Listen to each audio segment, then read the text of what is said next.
We are at 3 vids. What do you mean we're at 3 vids? What do you mean at 3 vids? What? What, today? No, not 4 vids. This will be the 4th one today. YouTube. Yesterday's was World War II Part 1. Today is World War II Part 2. This may be a 2-parter for myself. So, it may be Part 2, Part 1. Maybe Part 2, Episode 1 and Episode 2. We'll see. Let's get to it. So what else is happening? Maybe. Britain was all alone. That wasn't entirely true. Many Commonwealth nations and other allied colonies had joined the war in Britain. Commonwealth Games, come on. Support. They would play a key role throughout the war, particularly in the African and Italian campaigns.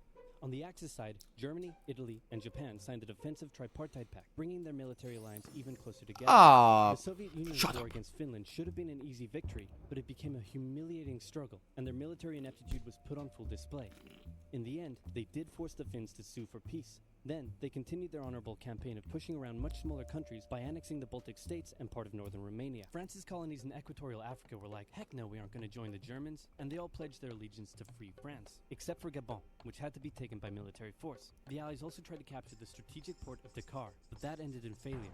Mussolini had seen Hitler's successes, and he thought now it was Italy's time to shine, so he tried to take British Somaliland, and that went pretty well. Then he tried to take Egypt, and that went less well. Then he tried to take Greece, and that went really badly. Churchill began referring to Italy as Europe's soft underbelly. Oh, get cold water. Ice works better. Eve to me is basically freedom. It's a giant open universe where he began favoring a military campaign from the south and started sending British troops to Greece. All of this had Hitler pretty concerned, and he moved to protect his southern flank. He had been getting friendly with Hungary and twisted their arm into signing the Tripartite Pact and joining the Axis powers. Romania was also eager to join for protection against the Soviet Union. The Tripartite Pact was designed to prevent any other countries from deciding to join the Allies, specifically Britain's old ally, the pesky United States of America. When war first broke out, American public opinion was strongly against joining in. In 1940, there was an election. The Republican candidate said, "I will not send any young Americans to die in Europe," and sitting President Franklin D. Roosevelt said, "I will also not send any young Americans to die in Europe. Unless I have to, then I might." And Roosevelt won. Churchill asked him to join the war, but Roosevelt said, "No can do, Winston, but you know what? Here, have some weapons." America began supplying the Allies with food and munitions, but there was one problem. German U-boats were sinking thousands of Allied supply ships in the Atlantic, including American ones. If the Germans could sever Britain's supply line, the UK would starve. Throughout the war, the Allies had to come up with better technology to fight the U-boats. Improved radar, aircraft with longer range, better weaponry and convoy tactics. At one point, a man even called a meeting and said, "Pykrete, you take some wood, you take some ice, you put them together, you get pykrete." And then he pulled out a gun and shot some wood and it shattered. And then he shot some pykrete and the bullet ricocheted off it and hit someone else in the conference room. Then they tried to make a pykrete aircraft carrier, but that idea was scrapped because that's a really dumb idea. In the end, Alan Turing and his team of codebreakers cracked Germany's Enigma code, and the U-boats gradually became less and less of a threat. Back in Africa, yes, we cracked the code. Push Italy out of Egypt. Hey, that was pretty easy, so they kept going. Hitler realized he was going to have to finally step in and do something. He went to Bulgaria and Yugoslavia and said, "Hey, I'm going to move troops through you to get to Greece, so either join us or, be invaded." Bulgaria opted to join them. Yugoslavia opted to be invaded. Then Greece finally fell to the joint German-Italian invasion. The British had moved troops from North Africa to fight in Greece, which helped Rommel and his tank divisions push the British back to Egypt, and they could have kept going, but a small, mostly Australian force held out under siege for 8 months in Tobruk, denying the Germans a strategic port city and disrupting their supply line. Despite having Australia, get in. Get Australia! Some success in the Middle East, the British didn't seem like any real threat for now. Hey, Soviet Union, look out. With 3 million troops, Hitler launched the largest ground invasion in history, and Stalin was far from ready. Both Churchill and Roosevelt had warned him of an impending attack, but he dug his head in the sand, and the Soviets didn't stand a chance. Germany made staggering progress, with huge encircling movements capturing mind-boggling numbers of Russian troops. 250,000 at Bialystok, Minsk, 300,000 at Smolensk, nearly 700,000 at Kiev, and again at Vyazma and Bryansk. Leningrad was put under a siege that would last an insufferable 4 years. The invasion of Russia had been Hitler's main ideological goal from he went a long way there. the beginning, and his hatred for the ethnic peoples there was now unleashed in all its fury. The Eastern Front of the Second World War was brutal for all that endured it. The Germans were now inside of Moscow, and that's it. It's all over. But then it happened. It got cold. It got cold. Stupid. Hitler's worst nightmare. Cold. Hitler had hoped the Soviets would give up before winter, but they kept fighting. His commanders came to him and said, "Can we please dig in for the winter and wait until spring?" "No. Keep going." "But oil is literally freezing inside our vehicles." "That's fine. Keep going." "We're having to leave the corpses of our frozen horses by the side of the road so we can still find our way in the snowdrift."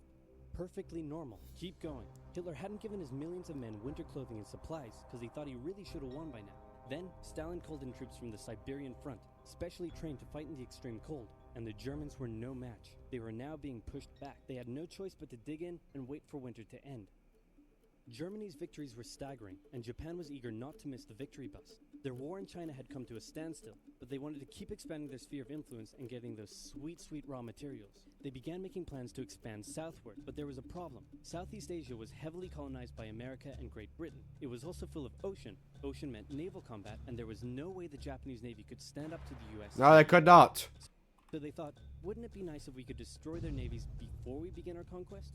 And so it was. On December 7th, 1941, the Japanese launched a surprise air raid on the US Pacific Fleet at Pearl Harbor and inflicted a huge amount of damage. They also attacked British colonies in Southeast Asia. Roosevelt had no choice but to declare war on Japan, and so did Churchill. Hitler then declared war on America, even though he totally didn't have to. The attack on Pearl Harbor seemed like a big Japanese victory, but they didn't attack any of the naval repair yards, fuel storage tanks, or the submarine base, meaning the Pacific Fleet would be up and running again pretty soon. In the meantime, though, the Japanese were able to begin their conquest. They took Guam, the Gilbert Islands, Wake Island, Hong Kong, and the Philippines. They forced Thailand to join them so they could march their troops through to Malaya. They swept through Singapore, North Borneo, the East Indies, New Guinea, the Solomons, and they were now threatening northern Australia and the borders of India. Japan's victory had been as staggering as Now the look, Germans. And to be fair, that is a lot was of the Japanese idea victory. that this was a divine war which they were destined to win. But their victories had been based on speed, not power, and power would eventually catch up with them.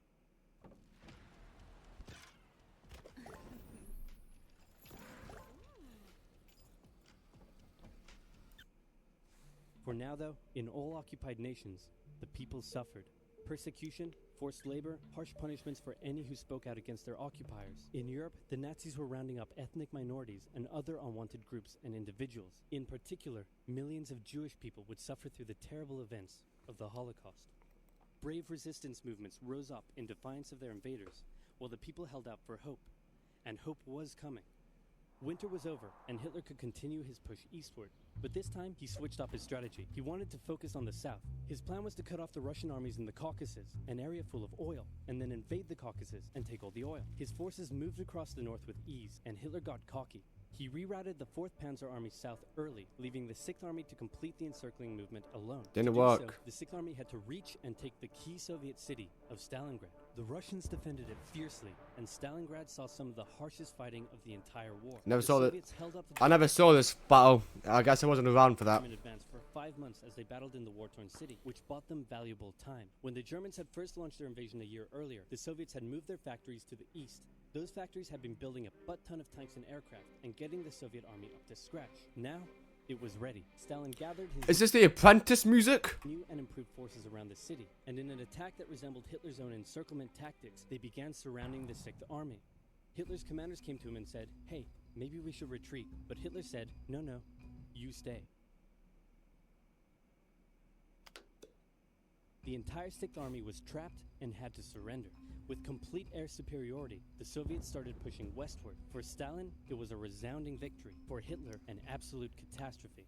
Things also weren't looking too good for Hitler elsewhere. With America now in the war, Allied bombing over German cities reached devastating levels. In Africa, the British had pushed Rommel back again. Then they were pushed back again, and finally, after a decisive battle at El Alamein, and with American and British troops arriving in the west, the Germans and Italians were squeezed out of Africa. Japan was also already seeing its rapid success being turned around. They attempted to take the island of Midway, but the US Navy was ready for the attack, and they sank Japan's carrier. Actually, they sank a lot of them. It was a battle from which the Japanese Navy would never recover. British, Indian, and Chinese troops held the line in the harsh jungle terrain of Burma, and the Japanese suffered losses in the Solomon Islands and New Guinea. This is more like an educational video, guys, so be educated. They began to realize they were not invincible. With the Axis out of Africa, the Allies had to decide their next move. Churchill still wanted to attack from the south, while the Americans preferred a full sea invasion in northern France. "All right," said the Americans, "we'll do it your way." Allied forces successfully landed in Sicily and began moving north. They also carried out bombing raids over Rome. The thing was, many of the people in Sicily had relatives living in America, and they greeted the American troops quite warmly. With the war reaching home territory, most Italians just weren't that into it, and Mussolini was suddenly very unpopular. He was voted out by his own fascist Grand Council and was toppled from power. Italy immediately began negotiations for surrender. Hitler wasn't surprised and had already sent reinforcements southward. In an operation he ironically called Operation Axis, German troops quickly disarmed Italian troops in the north. The Allies continued fighting the Germans up through Italy, but then winter set in, meaning mud, and everything slowed to a halt. All right, said the Americans, let's do it our way as well. Germany had made itself a lot of enemies, and look at that. Okay. USA, United Kingdom, Canada,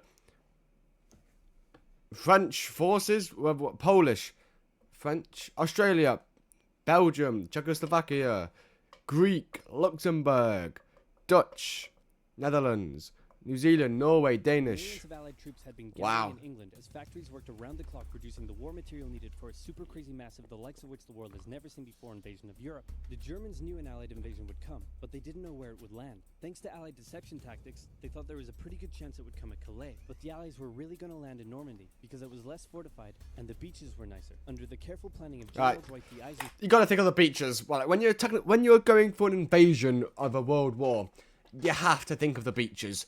If it's not a nice beach, you can't get the Instagram shot, can you? Probably Normandy. Of course, yeah, they just said it was Normandy. the invasion that had been long in the making was just about ready to go. Just one thing was preventing the launch: the British weather. For a short while, everyone sat around waiting for a decent day, and then it came. On the night of June 5th, over 1,000 bombers took off and raided coastline defenses, while paratroopers I love the fact they have to sit around waiting for a nice day in England. were dropped inland in a bit of a chaotic operation, tasked with sabotaging defenses and capturing key bridges to stop any German reinforcements from reaching the beaches. Early the next morning, the barrage came, as Allied ships fired a huge number of shells at the German fortifications, and then the landings. The Americans at Utah and Omaha, the British at Golden Sword, and the Canadians at Juneau. It was a tremendous struggle with a great loss of life, particularly at Omaha. Look at all the boats. Is that a blimp? But the Allied troops captured the beaches, and the landings were a success. Then they began their movements inland. They took the port of Cherbourg and the city of Caen. The Americans moved south to capture Brittany. Then, in a massive disaster for the Germans, British and Canadian troops from the north and Americans from the south trapped the German 7th Army in a near wipeout encircling movement. In August, Allied troops landed in the south of France to little resistance. On one beach, all they found was a Frenchman handing out champagne. Paris was liberated, and the Germans were pushed out of Oh, that's just amazing, isn't it? France as the Allies entered Belgium.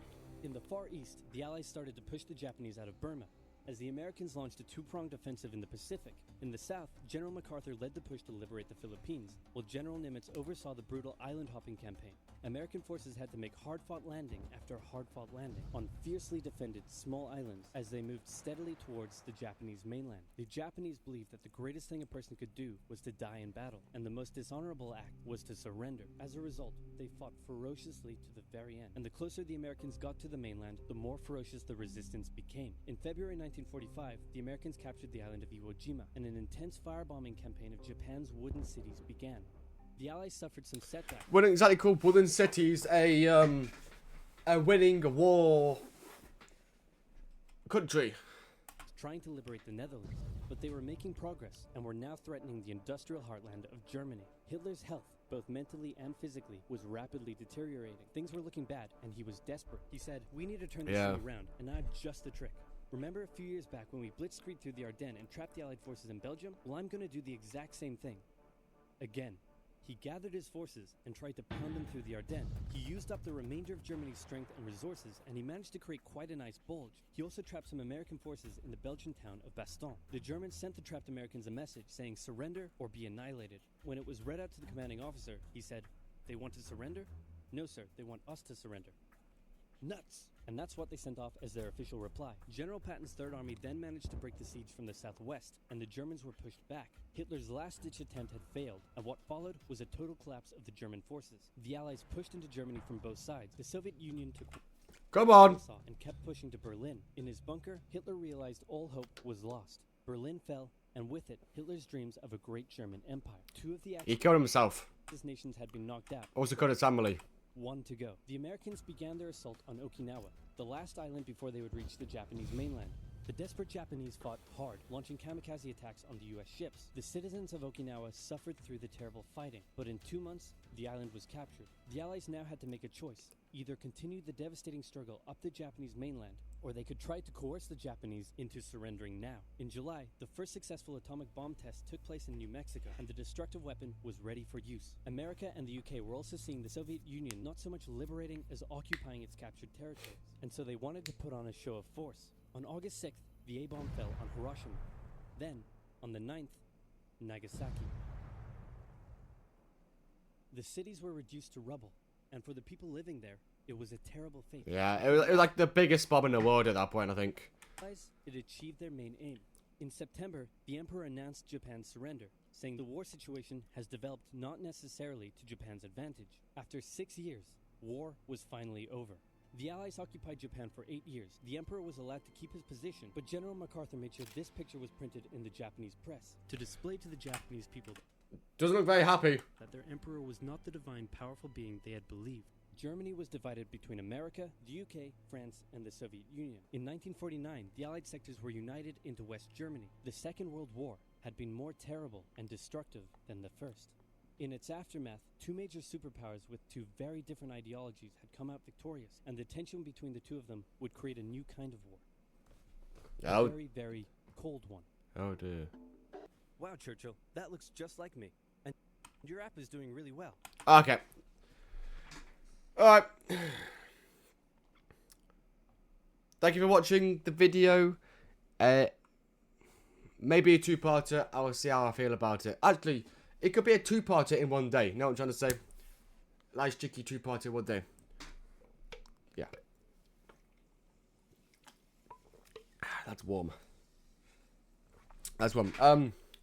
Thank you for watching. Like and subscribe. Please share it as well if you want to. Every little helps.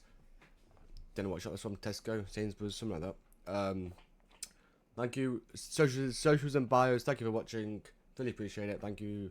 And have a nice day or night or whatever you're doing.